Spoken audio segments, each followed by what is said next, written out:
Yeah, last time we saw Venomancer jungle, at least me, was a puppy playing it, and the net worth advantage that it gave them was pretty good. It actually accelerated at a good pace. It kind of looks like he's going the same build. He's starting to regen, so that means that 3-3 is going to have a tougher time, but like he said in that interview a couple weeks ago, he likes playing the harder than normal lanes because he knows that it's giving more things to his team, which if they can get a good timing on the levels here for snaking and Draw Ranger has a good lane, then they can absolutely do some good stuff and set some tempo that should put Team Liquid on the back foot. And I think if one person can really, do well with this sort of transitioning Venomancer that goes into jungle or whatnot, it's definitely snaking, although hold that thought as 33 is already had a little bit of a skirmish over here with Liquid, but it's going to be absolutely fine. But yeah, we've seen Snaking play the Enigma, right? He goes straight into jungle, and he does a lot with this particular hero. Granted, this time around, not that giant ultimate in the sense of, like a black hole where he's going to be able to turn the tides of fights, but definitely he's going to be very farmed. Yeah, he should be able to get good levels and good farm and then use that to control a lot of area with plague wards and things like that. And in fact, he can use them right now. This is kind of one of the nice things about Veno Jungle is that you can get plague wards level 1 and it doesn't feel like you're completely gimping your game. So this should be fine. It will only going to be 1 there for the Radiant side. A nice fire snap cookie from the Snapfire. And they're already cutting down some of these wards here as they go through. Koifa making his way down to the bot lane. Are they? They're starting off with something that looks like a tri-lane. No, they're moving off here. Nope. Yep, just normal lanes for Liquid here. Mickey, tiny safe lane should be doing pretty darn good here. Not that I expect Axe to contest very much, so I think the most interesting battle will be just how fast Snaking farms, and then how much Insania gets done, despite the fact that he's against a solo hero. So if you can keep 3-3 pretty zoned solo, it's going to keep 3-3 behind where he would like to be. And could change a lot here. I mean, this is, as long as they start to do like some sort of stacks as well for the Axe, I think it'll be fine, even if he's being, really challenged here. But it is interesting that Snaking is starting off just straight off the bat in the jungle. Yeah, it should work pretty good. He's about to basically be able to pull 2 camps together. One's a large camp, one is a medium camp, I believe. So he should be able to accelerate pretty quick here. Plus, he's got the Bladestone to amplify their damage by 10%, which ends up helping a lot. And Plague Wards deal extra damage against creeps and neutrals, less against heroes. So, this is going to be pretty quick. If I hadn't seen Puppy do this once before, I'd be a lot more unsure about it. But it just takes a lot of resources to contest him, and it's just more important basically for Taiga to secure Quakeface farm. So they're basically just going to let him do this, and because it's just not that worth it. Let Drow have an easy lane and to zone Slardar, for example. They'll do more, just let him get his farm. Now, how concerned are we, though, here with the fact that 33 is getting pushed so far back? And also, I want to highlight the fact that Liquid, usually we see Sumail being the one who's kind of, making these moves early, setting the tempo. This time around, it is, of course, Mickey who's going to be making those moves on the Tiny. How do we feel? Fine. It should be fine because of who Tiny is as a hero. He's very good at roaming around and getting kills. Mickey plays a lot of mid, so he's got the same, he knows how to roam, he knows how to get kills and pressure like that, so it should be fine. The only thing that's going to be a negative is that Mickey is going to have less levels because he's in a safe lane instead of a solo lane, so he might not have as many levels of Avatos quite as early. But okay. Well, 33 just going to do some creep wave mechanics here, trying to just pull off the side. Doesn't want to really stay in that lane too much. And then the bottom lane, nice. Skeeter's managing to handle very nicely. And Insania did a great job getting one of the camps pulled. In fact, both. Right, you can't pull to these ones. But he got a range creep to stay in the area, which is good. He's doing a good job limiting what Axe is getting out of this lane. Only 2 last hits right now for 3-3. But he's getting the levels at the very least, right? I feel like that's pretty important. It is. The traditional off lane. It was always just, getting those levels online. He's basically not aiming to get like a fast Vanguard and abuse that. He's just trying to get levels, that way he can catch up and contribute to fights later on. Or when his team starts death pushing, he doesn't necessarily have to be there. He can go push a different lane instead. That's true. So Treant Protector did get some buffs recently. Leech Seed mana cost is really low right now. It's only 80, and it got returned to its AoE aspect. So the Leech Seed will heal everybody on your team if you're fighting near the Leech Seeded target. So that basically puts Treant back to an amazing lane stabilizer, which is part of the reason that he's pretty effective here. Is he still going to be as effective as we get further into the late game? I know, definitely having the overgrowth, which pierces, Magic Immunity, super value, but as this game goes further on, is he still going to have that impact? So it's a little different. He doesn't get invis at level 10 talent anymore. He has to buy a shard to do that. So he can't be as annoying with split pushing just by being level 10. He has to spend money or wait to 20 minutes. That part is worse.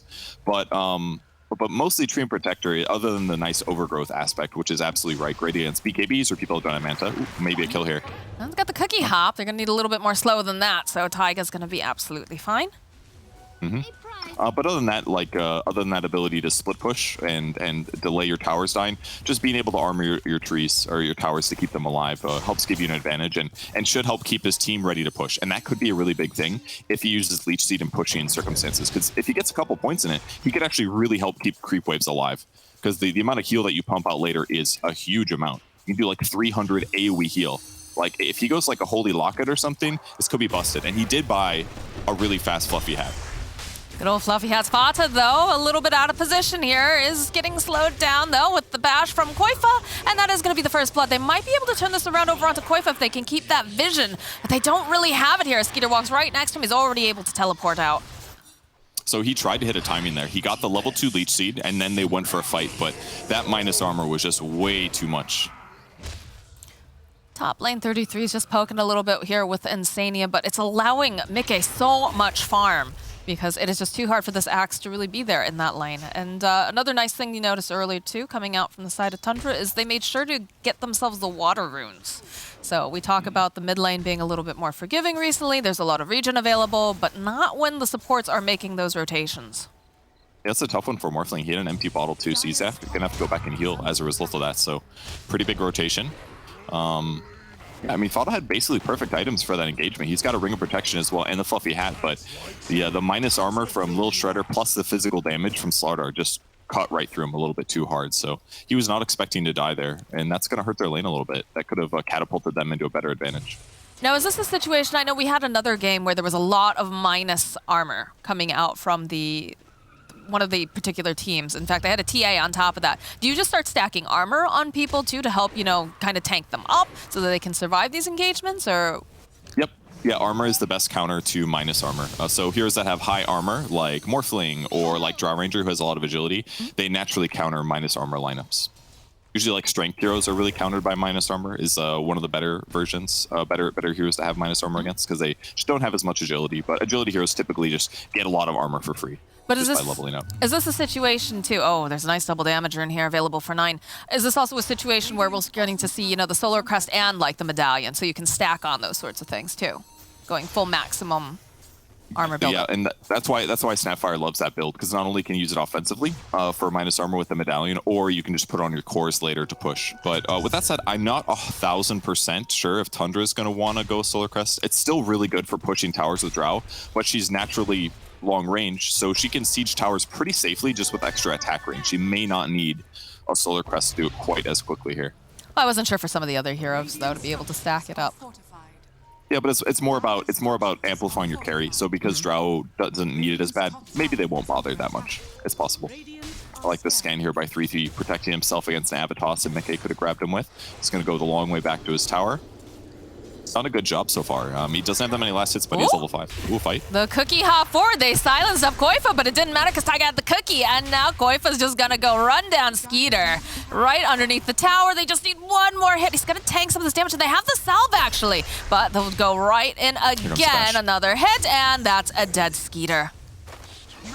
Koifa still being chased here by Fata. He's gonna get a nice crush off. Is it gonna be enough though? Can he run away? That slow coming out plus those plague wards giving the vision. They need a little bit more damage to take down Koifa. They don't quite have it. He's off in the corner. He eventually will fall.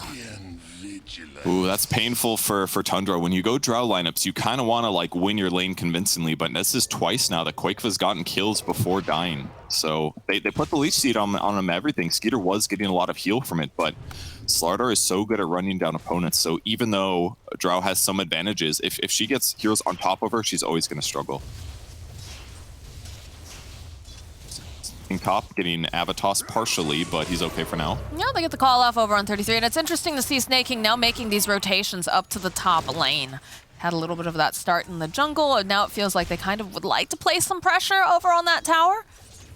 He's doing like a mix of like trying to help, but still jungling occasionally too. He's got a fast earn here, so his mana regen is great and all, but his net worth, and this is good or bad, depending on how you look at it, it's the same as Drow Rangers. So Drow is definitely struggling here, but Drow's only about 400 behind Slar, so it's not the end of the world, but the net worth distribution is looking scary to me. I would like, for Tundra's favor, to see Drow like towards the top, because there just are some good matchups against her. Tiny's halfway to his Blink Dagger. He's not pressured. He's level 8. Insania's going to hit 6 a bit late because he spent a lot of time running around chasing Axe, but I think everything looks pretty darn good for Liquid right now. I think the only thing that's a little rough for them is they don't have the best ganking heroes. Outside of like Tiny Blink, or until Slarda gets his, it's a little bit hard for them to get little safe, efficient pickoffs. It's like they have to do these like big fights with Mortimer's Kisses and Warlock, Fatal Bonds, Golem, that kind of stuff. I'm a little surprised that they haven't done much scouting over here on the side of Tundra, considering that they do have like a Venomancer, right? So you can see, Insania is known for making all of these stacks. I'm surprised they haven't tried to go for an invasion and try to take control of those, considering they do have an Axe. I think Axe has certainly wanted to, but it's not always super easy. Like, it feels like every time he crosses the river, every time I look at him, the Warlock's chasing him somewhere. So I'm sure he'd love to take the stacks, but I just don't think it's quite available to him right now. And it isn't going to be until Mickey gets forced out of his lane that they go clear these, I think. Because if Mickey stays here, it feels dangerous for anybody to take the lane efficiently, whether snaking or the Axe. So that's why. And now Sumail's going to start working on him too. To teleport down to the bottom lane. It's like they're going to try to make something happen. Here's Koifa over in the trees. 9 will scout out with the Illusory Orb. Koifa getting off that crush. They follow up the Dream Coil, though. Silence coming out from 9. Can they do enough damage? Tiny, though, he's here as well as he just tosses 9 up into the air. He will fall as well as Fata. And these long-range kisses coming out here over onto Skeeter. They could go for a dive. I don't even know if they need it. They don't. Taiga just from downtown. Oh, they rotated so well there. Mickey was super ready. They had this nice observer ward that was spotting in the lane, so I think they saw the rotation coming or something, but they reacted so well, jumping Mickey in there in time. The problem is that Koifa is just really tanky. He was too difficult to kill. They don't have that much burst damage. Here's the initiation again. Yeah, they jump in, the Avatos comes in, they use Cookie Jump as well, and instant 6 there, and as a result he gets to pick off Drow. There's nothing Drow can do other than run. Maybe he could have juked a little bit, but he's close to trees, so it was like kind of it's kind of difficult there. Taking now dying in the top lane. Sumail rotates over. Koifa gives vision. The hood is up on Slardar. His goal is just not to die because he knows he's the most vulnerable. And now the game's looking pretty scary for Tundra here. Avatos bot lane, Fata. Yep. He even goes for the overgrowth, just trying to buy a little bit more time, but it doesn't matter. Taiga gets himself yet another kill, and the Blink Dagger on Tiny, I believe, now is revealed as well. Rough one here. Very dangerous for Tundra. When you go Drow lineups like this, you're supposed to win your lanes and get ahead and sit in a good place, but I just wonder if the Drow was a better fighter in the laning stage and you paired that with Tree, yeah, maybe they win their lanes, but it just felt a little bit too weak against the Slardar. I mean, I like the concept of what Tundra's doing again, and it was a little bit greedier when you considered that snaking was going to be doing, the jungling. And they do have some solutions, right? They've got this capability of just dropping Plague Wards, canceling out Mickey's, his Blink Dagger, and snaking to kind of push them back. But like you said, it's a very tempo lineup, and we haven't seen a lot of successful moves coming out from 9, unfortunately, on this puck either. Yeah, the one rotation bottom did not work out. I mean, they have the one advantage they do have right now is Veno's excellent at defending towers, especially with level 4 Plague Wards. It just, the creeps pretty much just die no matter what, and they can just put living armor on the tree as well, or the tower as well, to heal it and give it armor. So it directly counters Snapfire Will Shredder, and also just keeps it more healed. So their goal is basically, even though they haven't necessarily won the laning stage, they can still buy themselves some time and some map control. They'll eventually kill their opponent's towers, and with that, it might make it easier for them to invade. Ooh, that is a dead snaking. Taiga's on a killing spree. Having to go 3-0 and 4 on Taiga. He's doing so well. Well, I mean, these are the kind of moves that you like to see. You like to see your tempo hero moving around with +1 or +2, and double damage now over here on Sumail. They're just gonna rip down this middle tower, and there's really not much that they can do over on the side of Tundra. Yeah, I don't know if they're gonna be able to defend this. They basically need Venom wards set up here to defend. But yeah, way too much damage, especially with the DD on Morphling. Yeah, good luck tanking 350 physical damage at this point of the game. They're just gonna walk right into Roche. They have the capability to do this very quickly with the reduction on the armor. Liquid has just hit this pace, and you know, like we said, the Venomancer is nice, but he needs to be set up already. He needs to have those Plague Wards. It's very similar in terms of like attack keys in a sense, you know? You've got to have that stuff already in place, otherwise, you know, you can't do nearly as much. It's just one of those kills that is really, really painful when you get picked off like that, but you are the tower defender. He left the bot lane probably because it felt unsafe to try to defend there, like very easily to get dived against Blink Tiny, but then he got caught in the jungle, then they shifted him in, that DD was perfect timing to get them a tower, and the Roche, 3k disadvantage now for Tundra. That was Looking such a disgusted noise right there, just ugh. They do have a blink on Axe though, no Vanguard, but just Ring of Health, but he's able to set up kills for his team, which is exactly what they need right now. I was about to ask you. Almost got Spirit Vessel too. Do you like the fact that, you know, he just skipped the Vanguard completely? Because he did have a really rough laning stage, and he does need to be the initiator, like follow up along with 9 or what have you, but it feels a little scary, right? It's the right thing to do, because if you go back for Vanguard, then yes, you're more survivable, but the whole goal of getting Vanguard super fast is that you get it so early that it blocks like all of the damage when it gets blocked. But now look what he can do. He's going to actually help in this fight. Vanguard wouldn't do that. Look at the way Insania's positioned though. The jump forward immediately from 33. The go, they'll drop the Chaotic Offering, and they've got the Fatal Bonds. The silence is off. Toss back over on the back lines here from Mickey as he just blows up Snake King almost instantly. 33 next to fall, and 9 is just going to try to run away. They've got these long-range Mortimer Kisses though. They can find him over in the corner. They'll wait a little bit longer, but again, you can run, but you can't hide from these kisses.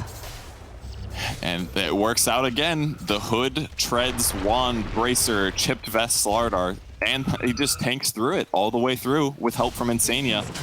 Doesn't get in chop range. They just don't have that much burst damage at all on their lineup. The only hero that has burst basically is Puck. That's it. Maybe Axe a little bit, but game's looking very, very rough, because as it continues, Sumail gets more and more farmed. That is a dead Snake King again. And again, we talked about this. You know, you do have that living armor coming out from this Treant Protector, but you also need these Plague Wards to be set up. And if you're dead, you don't have Plague Wards set up. Yeah. Drow's going to be so careful here. They could just get jumped immediately if they're not careful. Yeah.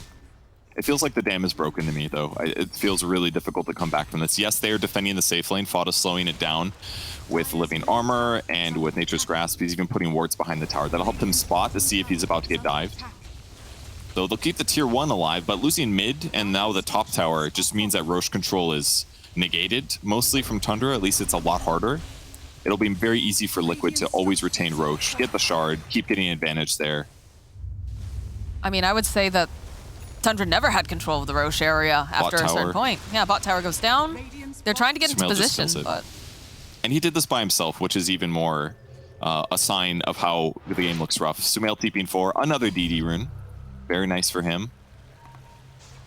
But I mean, you saw him earlier. He was in the bottom lane. He chased Fada around for a good, like, 10, 15 seconds, and he was just like, I don't need this, and just focused down on the wave. He's got his priorities straight here. All about the towers. I wonder if Snake King should have jungled more hard and not tried to roam. I feel like he went bottom to try to help stabilize because they lost that first kill, but he only had like 1 Poison Sting, 2 Plague Wards, which was difficult. Treant Protector may be in trouble here. Yeah, he used the Overgrowth just to slow down Koifa, but is going to be able to walk away. But you don't have Overgrowth, though. I guess you don't want to really fight just yet either on the side of Tundra. You're still having some difficulties, but feels like a big ulti to drop there just to disengage. It is, but at least he gets to still put armor on the map. Fingers crossed. 3-3 in a position to get initiation here, but little does he know he's going to find Insania. Goes right past Insania. Blinks away, though. I don't think Koifa's going to be able to find him in time now. He's out. Koifa, finished pipe. No blink on him. He knows what his role is. He goes to the dangerous parts of the map. He gets backed up by his allies, and then his opponents will try to kill him, but with pipe, he resists the large majority of the damage coming from Tundra. Because unless Drow is there, and even if Drow's there, the damage is just not very high on the Tundra side. They really were supposed to like win the safe lane, kill Slardar. Drow was supposed to take control of the lane, and then Slardar's behind, and then it gives them a lot more space to like defend towers and get kills. Which is scary because, oh, look at this. Immediately Fata spotted out. They don't quite land the avalanche, though, but Sumail just going right on in, finds Fata, Taiga waiting nearby, Cookie up forward, and the little shredder will clean up the tree. that's a kill that wouldn't have happened in the last patch. He would have been invisible here at level 10, but until the 20-minute mark, he's not able to pick the shard up, and now this pressure is just so much easier. And oh my god. I think this tower is just dead. That's going to give them outpost control instantly at the 18-minute mark and just give them so much more experience advantage over the next 10 minutes. The Aegis does end up getting reclaimed, so they won't have to worry about that. But again, it's just so scary. Like the fact they have so much control all over this map right now, coming out for the side of Liquid, and Tundra's just slowly getting choked out more and more. Where has the Veno been setting up these wards? Just they took the top tier one, which is something to do at this point for freebies. Yeah. But oh no, that's a toss Skeeter. back on Skeeter. The Sari comes out, and that's a dead drow. So. Yep. And now the push continues. Another tier 2. More map control. They had a ward over here. Did they spot out 33? I think they did. Yeah, look at this. Koifa's hunting. He knows he's there somewhere. Blinking. Okay, 33 should be able to survive that. Still no blink on Slardar just yet. He's almost got it though, so he's only like a pipe ahead of where Axe is. That's all. No big deal. No big deal. Oh god. Yeah, this is utter map control here. And the other downside is that because Fada can stand in the trees, he's like the only person that can push lane. So his net worth is doing okay, but 33 walking into 3 heroes. They have, again, we talk about the vision game being so important here, and you can see all of these nice little points wherever Tundra would like to venture out and perhaps get into their own jungle. They have the vision, so they just get to jump on them each time. And like you said, Fata can walk through trees, but he can also die very, very easily too. Yeah, that one felt to me like he was expecting maybe a lane ward like there was in the top lane, so maybe he felt safer walking to the jungle to get to that area. Yeah, but yeah, they spotted him in. Well, that smoke, Will they play any differently? Another double damage. Oh my word. Okay, they're going to back up briefly here to sit in a more defensive position because they know that their opponents are in desperation territory here. I mean, they've got enough. This is the 3rd DD that Sumail's going to be picking up for this match. Like, they could just go wherever they want, blow up anyone. The only person might be a little difficult is, you know, trying to get their hands on 9 because it is a puck, but... Like, what, 8 runes total have spawned and 3 have been DD? I think there's like... Sumail. I think there's like 6 different runes that can spawn, and 3 have been DD. That's pretty... And they have a Morphling? Yeah, that's pretty... A little dirty, but realistically, they probably would still be in this position without the DD. Okay, they're gonna try to get a call off. 9, waiting nearby here, does go for the Dream Coil. They have to be careful though. The rest of the team, they go, they drop the Chaotic Offering. There's gonna be those long-range kisses coming into effect, and they finish off. Sumail's not looking good. 33 over onto the back lines. He's trying to escape. He tries to get the armor. He's not gonna be able to as he's the first one to fall. And now the hunt is on Koifa. Cookie hop forward, would love to get his hands on Snake King. Isn't gonna be able to quite make that jump just yet, but the avalanche from Mickey just blowing up Snake King. They take both of those Tundra boys down very quickly, and they're going right on in. The jump in again from Koifa. He's found himself a Drought Ranger. There's going to be the 2 buybacks, though. They want to punish it. They've gone a little bit far here as 9 silence up over here onto Koifa. They'll find the kill over on Slardar. Cookie hopping out here from Taiga. They're still hunting. 33 would love to get over there fast enough. Sumail, though, they turn right back around. 33 just gets blown up. He's got nothing here. Silence again over here onto Sumail. They'll try to slow him down. Mickey making his ways over onto the back lines. A toss forward over to Skeeter. Just going to be able to go and blow up Sumail. Snaking also falling. Well, they got their second kill at least. I felt it too. I was like, there's, after that fight, like, that's 2 racks at least. What a absolute trouncing by